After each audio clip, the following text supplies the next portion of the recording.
Boche Gold and Diamonds. Buy now, pay later. Walayar police ഉദ്യോഗസ്ഥരെന്ന് തെറ്റിദ്ധരിപ്പിച്ച് train യാത്രക്കാരുടെ പണം കവർന്ന കേസിൽ അറസ്റ്റിലായ 4 പേരെയും റിമാൻഡ് ചെയ്തു.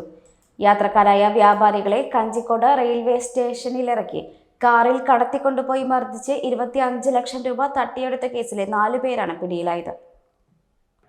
നല്ലേപ്പിള്ളി സ്വദേശികളായ വടക്കന്തറ ഉന്നതിയിൽ എസ് സതീഷ്, ഇരട്ടക്കുളം സ്വദേശി അജീഷ്, കൊടുമ്പ് ഇരട്ടയാൽ ആർ രാജീവ്, പൊൽപ്പുള്ളി പൊരയൻകാട് രഞ്ജിത്ത് എന്നിവരാണ് അറസ്റ്റിലായത്.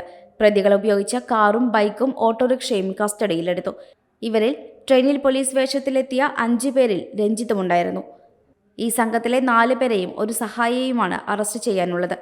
കോയമ്പത്തൂർ മുതൽ ഈ സംഘം വ്യാപാരികളെ പിന്തുടർന്നാണ് കവർച്ച നടത്തിയത്.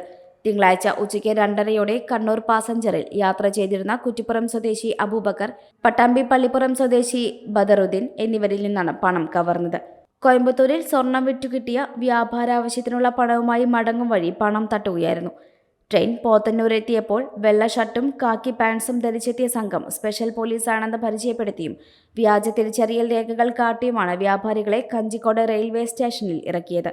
ഇതിനുശേഷം കാറിൽ കയറ്റി മർദ്ദിച്ച് പണം കവർന്ന് വാളയാർ പോലീസ് സ്റ്റേഷന് തൊട്ടു മുൻപുള്ള കനാൽ പിരിവിൽ ദേശീയപാതയോരത്ത് തള്ളിക്കടന്നു കളഞ്ഞു. Dot view news. കാഴ്ചകളാണ് ലോകം. കണ്ടു തുടങ്ങുക.